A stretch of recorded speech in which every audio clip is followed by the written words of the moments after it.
రైలులో సుదూర ప్రయాణాలు చేసే ప్రయాణికులకు నిరీక్షణ జాబితా ఉందనో రైలు తప్పిపోయిందనో చింత ఇకపై తప్పనుంది.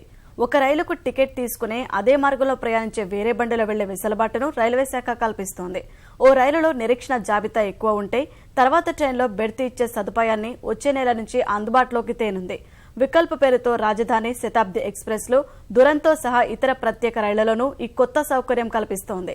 ఈ విధానం ప్రకారం రిజర్వేషన్ చేయించుకునే సమయంలోనే టికెట్ ఖరారు కాకుంటే ఆ తర్వాత ఖాళీగా ఉండే రైళ్లలో ప్రయాణించే సదుపాయాన్ని ప్రయాణికుడు ఎంచుకోవాల్సి ఉంటుంది.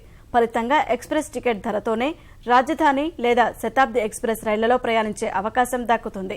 ఇందుకోసం ఎలాంటి అదనపు రుసుం వసూలు చేయబోమని రైల్వే శాఖ స్పష్టం చేసింది. ఫ్లెక్సీఫేర్ విధానం వచ్చిన తర్వాత చాలా ప్రీమియర్ రైళ్లలో బెర్తులు ఖాళీగా ఉంటున్నాయి. మరోవైపు నాన్ ప్రీమియర్ రైళ్లు కిక్కిరిసిపోతున్నాయి.